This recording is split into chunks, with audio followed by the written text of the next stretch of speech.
Thiruvananthapuram cotton hill girls HSSൽ വിദ്യാർത്ഥികളെ ക്ലാസ്സിൽ പൂട്ടിയിട്ട് ഏത്തമിടിയിച്ച് അധ്യാപികയായ ദാരിഫയ്ക്കെതിരെയാണ് പരാതി. ഇങ്ങനെയൊരു വിഷയം ഉണ്ടായതായി ന്യൂസ് മലയാളത്തോട് സ്ഥിരീകരിച്ച് കോട്ടൺ ഹിൽ സ്കൂളിലെ പ്രധാനാധ്യാപിക.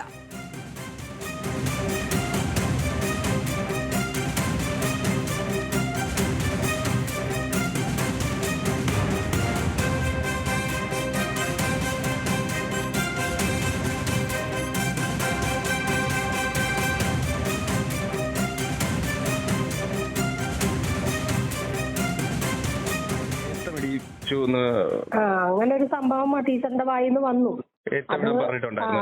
അങ്ങനെ പറഞ്ഞായിരുന്നു. പക്ഷെ അത് നമ്മളെ വിളിച്ച് വഴക്ക് പറഞ്ഞു. മീറ്റിംഗ് ഒക്കെ വിളിച്ചു കൂട്ടി സംസാരിച്ചു. ടീച്ചർ മാപ്പ് പറഞ്ഞു. ഇനിമേലിൽ അങ്ങനെ ആവർത്തിക്കൂല, അറിയാതെ പറ്റിപ്പോയതാണ് എന്ന് പറഞ്ഞു. അപ്പൊ എന്തായാലും അങ്ങനെ ഒരു വാക്ക് പറയാൻ പാടില്ലാത്തതായിരുന്നു. ടീച്ചർ എന്തുകൊണ്ട് അങ്ങനെ ഉച്ചരിച്ചു വഴക്കം പറഞ്ഞിട്ടുണ്ട്. കൂടുതൽ വിവരങ്ങളുമായി ചന്തു ചന്ദ്രശേഖർ ചേരുന്നു. ചന്തു, ഏത് ദിവസമാണ് ഈ സംഭവം ഉണ്ടായിരിക്കുന്നത്? ഏതായാലും പ്രധാന അധ്യാപിക ഈ വിഷയം സ്ഥിരീകരിക്കുന്നുണ്ട്. രക്ഷിതാക്കൾക്കോ വിദ്യാർത്ഥികൾക്കോ ഒക്കെ പരാതിയുണ്ടോ ഈ വിഷയത്തിൽ? ലക്ഷ്മി, ഇക്കഴിഞ്ഞ ചൊവ്വാഴ്ചയാണ് ഇത്തരത്തിലൊരു സംഭവം തിരുവനന്തപുരം കോട്ടൺ ഹിൽ ഗവൺമെന്റ് HSSൽ ഉണ്ടായിരിക്കുന്നത്, ഗേൾസ് HSSൽ ഉണ്ടായിരിക്കുന്നത്. വൈകുന്നേരം കുട്ടികൾ സ്കൂൾ വിട്ട് പോകാൻ ഒരുങ്ങുമ്പോഴായിരുന്നു സംഭവം. ദേശീയ ഗാനം പാടുന്നതിനിടെ കുട്ടികൾ ക്ലാസ് റൂമിൽ നിന്നും പുറത്തിറങ്ങി എന്ന കാര്യം പറഞ്ഞിട്ടായിരുന്നു ഈ ടീച്ചർ അവരെ റൂമിൽ പൂട്ടിയിടുകയും ഏത്തമിടിയുകയും ചെയ്തത്. പ്രധാനമായും ഈ ടീച്ചറോട് വിശദീകരണം ആദ്യഘട്ടത്തിൽ തേടിയിരുന്നില്ല. പിന്നീട് രക്ഷിതാക്കൾ ഈ കാര്യം അറിയുകയും കുട്ടികൾ വീട്ടിലെത്താൻ താമസിക്കുന്ന ഒരു സാഹചര്യം ഉണ്ടായിരുന്നു. പല കുട്ടികൾക്കും ബസ് മിസ്സാകുന്ന ഒരു സാഹചര്യം ഉണ്ടായി. അപ്പോൾ സ്വാഭാവികമായും രക്ഷിതാക്കൾ അന്വേഷിച്ചപ്പോഴായിരുന്നു ഇതുപോലെ വർക്ക് എക്സ്പീരിയൻസ് ടീച്ചറായുള്ള ദരീഫ അവരെ റൂമിൽ പൂട്ടിയിടുകയും ഏത്തമിടിക്കുകയും ചെയ്തു എന്ന കാര്യം കുട്ടികൾ രക്ഷിതാക്കളോട് പറയുന്നത്. അതിനുശേഷം രക്ഷിതാക്കൾ ഈ സ്കൂൾ മാനേജ്മെന്റ് കമ്മിറ്റി, ആ ഒരു കമ്മിറ്റിയുടെ വാട്സപ്പ് ഗ്രൂപ്പ് ഉണ്ട്, അതിലൊക്കെ വ്യാപകമായി തന്നെ പരാതി ഉന്നയിച്ചിരുന്നു. പക്ഷേ ആദ്യഘട്ടത്തിൽ ഇത് സ്കൂൾ പരിഗണിച്ചില്ല എന്ന ഒരു ആക്ഷേപമാണ് പ്രധാനമായും ഉയർന്നു വരുന്നത്. പക്ഷേ അതിനുശേഷം ഈ രക്ഷിതാക്കളടക്കം വ്യാപകമായി തന്നെ ഇതിൽ പ്രതിഷേധം അറിയിച്ച സാഹചര്യത്തിൽ അധ്യാപികയോട് പ്രിൻസിപ്പൽ HM വിശദീകരണം തേടുകയായിരുന്നു.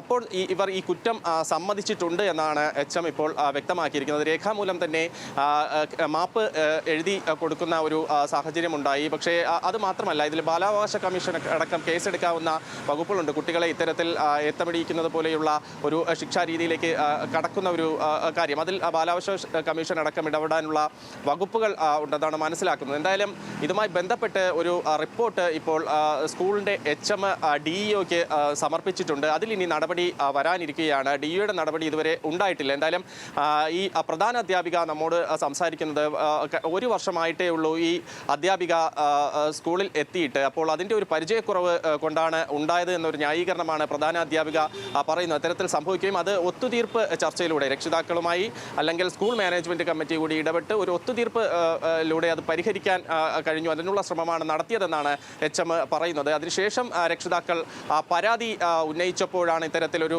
റിപ്പോർട്ടായി തന്നെ അത് DEOയ്ക്ക് റിപ്പോർട്ടായി സമർപ്പിച്ചിരിക്കുന്നത്. എന്തായാലും DEOയുടെ തീരുമാനം ഇനി വരേണ്ടിയിരിക്കുന്നു.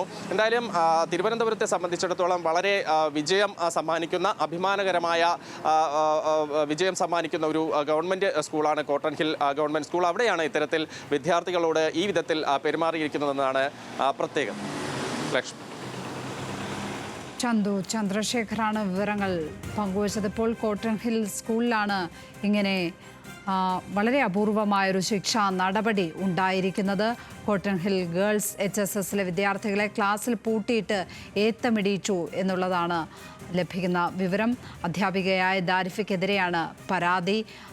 ചന്തു, ഈ അധ്യാപികയെ ബന്ധപ്പെടാൻ നമുക്ക് കഴിഞ്ഞിട്ടുണ്ടോ? അവരുടെ ഭാഗത്ത് നിന്ന് എന്ത് വിശദീകരണമാണ് ഉണ്ടാകുന്നത് ഇപ്പോൾ? ലക്ഷ്മി, നിലവിൽ അധ്യാപികയുമായി സംസാരിക്കാൻ കഴിഞ്ഞിട്ടില്ല. പ്രധാന അധ്യാപിക ആണ് ഇപ്പോൾ ഈ കാര്യം നമ്മളോട് സ്ഥിരീകരിച്ചിരിക്കുന്നത്. അപ്പോൾ പ്രധാന അധ്യാപിക പറയുന്നതനുസരിച്ചാണെങ്കിൽ അധ്യാപിക നൽകിയിരിക്കുന്ന വിശദീകരണം, ഈ കുട്ടികൾ ദേശീയഗാനം പാടുന്ന സമയത്ത് സ്കൂളിൽ നിന്നും പുറത്ത് കടക്കാൻ ശ്രമിക്കുകയുണ്ടായി. അതിൻ്റെ ഒരു ശിക്ഷാ നടപടി എന്നോണം അവരെ തിരിച്ച് ക്ലാസ് മുറിയിൽ എത്തിക്കുകയും ക്ലാസ് മുറിയിൽ പൂട്ടിയിടുകയും ചെയ്തു എന്ന ഒരു വിശദീകരണമാണ് ഈ വർക്ക് എക്സ്പീരിയൻസിൻ്റെ അധ്യാപികയായിട്ടുള്ള ദരീഫ നൽകിയിരിക്കുന്ന വിശദീകരണം. അതിനുശേഷമാണ് ഈ ഏത്തമിടുക എന്നൊരു കാര്യം പറഞ്ഞിരിക്കുന്നത്, കുട്ടികളെ കൊണ്ട് ഏത്തമിടിച്ചിരിക്കുന്നത്. അപ്പോൾ സ്വാഭാവികമായും സ്കൂൾ ബസ്സിലും മറ്റുമൊക്കെ കൃത്യസമയത്ത് വീടുകളിലേക്ക് എത്തുന്ന കുട്ടികളാണ്, ട്യൂഷൻ അടക്കമുള്ള കുട്ടികളുണ്ട്. അപ്പോൾ ഈ കുട്ടികൾ വൈകിയ സാഹചര്യം, ട്യൂഷന് പോകാൻ കഴിയാത്ത സാഹചര്യമുണ്ടായി. ഈ സാഹചര്യം രക്ഷിതാക്കൾ ചോദിച്ചപ്പോഴാണ് കുട്ടികൾ ഈ കാര്യം പറയുന്നത്. അതിനുശേഷമാണ് രക്ഷിതാക്കൾ ഇത്തരത്തിൽ പരാതിയുമായി എത്തിയതും പ്രിൻസിപ്പാളിനെ HM-നടക്കം പരാതി നൽകിയിരിക്കുന്നതും. എന്തായാലും ഇതുമായി ബന്ധപ്പെട്ട് ഒരു റിപ്പോർട്ടായി തന്നെ DEOയ്ക്ക് HM നൽകിയിട്ടുണ്ടെന്നാണ് HM തന്നെ വിശദീകരിക്കുന്നത്. അതുമാത്രമല്ല, ഈ അധ്യാപികയുടെ നടപടി ലാഘവത്തോടെ എടുക്കാനാണ് ആദ്യഘട്ടത്തിൽ സ്കൂൾ ശ്രമിച്ചതെന്നും അല്ലെങ്കിൽ HM ശ്രമിച്ചതെന്നുമുള്ള ഒരു ആക്ഷേപവും നിലനിൽക്കുന്നുണ്ട്. എന്തായാലും ഇതുമായി ബന്ധപ്പെട്ട് ഇനി തുടർ നടപടികൾ ഉണ്ടാകേണ്ടിയിരിക്കുന്നു. നേരത്തെ സൂചിപ്പിച്ചതുപോലെ തന്നെ കുട്ടികളെ ഇത്തരത്തിൽ ഒരു നടപടികളിലേക്ക്, ഇത്തരത്തിലൊരു ശിക്ഷാ നടപടികളിലേക്ക് കൊണ്ടുപോകുന്നത് അതൊരു പ്രാകൃതമായ സമീപനം എന്ന് തന്നെ വിശേഷിപ്പിക്കാവുന്നതാണ്. അതുകൊണ്ട് സ്വാഭാവികമായും ബാലാവകാശ കമ്മീഷന്റെ അടക്കമുള്ള ഇടപെടൽ ഈ ഒരു വിഷയത്തിൽ ഉണ്ടാകേണ്ടതുണ്ട്. ലക്ഷ്മി. ചന്തു ചന്ദ്രശേഖറാണ് വിവരങ്ങൾ പങ്കുവച്ചത് തിരുവനന്തപുരത്ത് നിന്ന്.